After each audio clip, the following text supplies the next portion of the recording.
I am a fan of these walkie-talkies because I get to do my video and take a walk. So many things happened, NerdCon being one of them. I also did a Google Hangout, but I had two amazing people show up.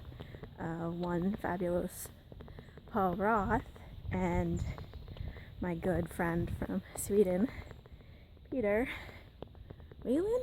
So we did some storytelling last Friday, and it was pretty interesting. It was fun, and it kind of helped me get over my sadness about the fact that I had a ticket to VidCon, NerdCon, and ended up having to refund it, essentially to be with my kids, which I will do 10 times out of 10, but it kind of stunk seeing my friends have an awesome time there and knowing that I could have been there. The one thing besides the hangout that made it all worth it was Sunday night. I was putting my daughter down for bed, and she said to me, "Mommy, you're a very awesome mommy." And I just want to live up to being a very awesome mommy.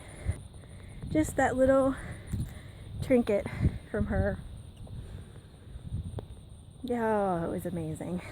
The other thing that I want to talk about a month ago, I received a letter from a dear friend, and it was amazing and it was magical, and it was 4 huge pages filled with all kinds of wonderful things and photos, and it was part of an art assignment, and I loved it, and it was wonderful, and it was very dear to me, and I held on to it. The week after I got the letter, 2 weeks after actually, I got sick, my kids were sick, we had 3 things right in a row break. Life was just crazy, ridiculous, non-stop insanity. Then about a week ago, I was laying in bed at night, and I had this panic, just absolute panic, because I realized I had no idea where the letter was, and my heart sunk. But I didn't tell anybody, and I didn't talk about it because I didn't want to admit that maybe I had lost this really important and beautiful thing. So I quietly and secretly searched for it all over my house.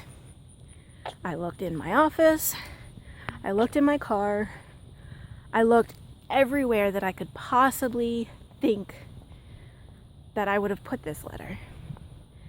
And I had this concern that maybe when I was cleaning out my car, it got lost in all the junk mail that I get, because I get so much junk mail. So I was worried and depressed that I had thrown it out. And this really ate at me, is this knowing that because my life was so insane, because I had no idea what happened in those 2 weeks, other than just I couldn't breathe for a 2-week period of my life, was just one thing after the next. And then I couldn't remember what I had done with this very important, once-in-a-lifetime treasure. Finally, after looking everywhere that I thought that I could look, I talked to my husband about it. I told him what I had thought had happened, and I walked him through everything that I had done, and I finally voiced how I was feeling about it and where I thought that I was with what had happened.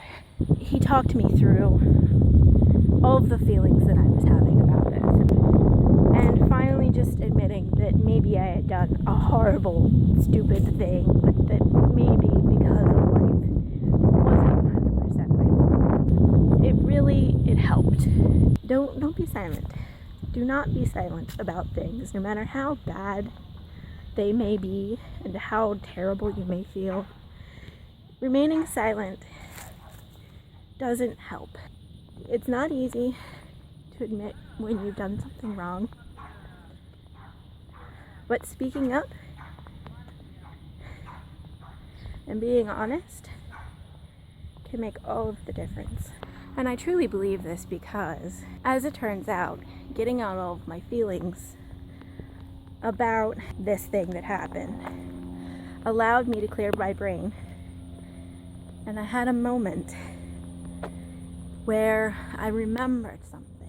So after I had looked literally everywhere that I thought I could look in the house, and after talking it through with people that are important to me and that I knew I could trust, I found it.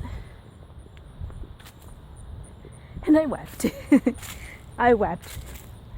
And I put it in a very, very safe place.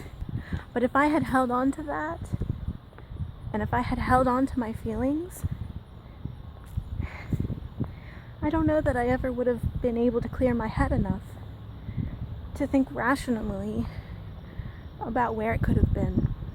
And this is a lesson that I keep learning over and over again, but I'm really starting to see how being open about stuff, no matter how bad you might think that it is, can really make a difference.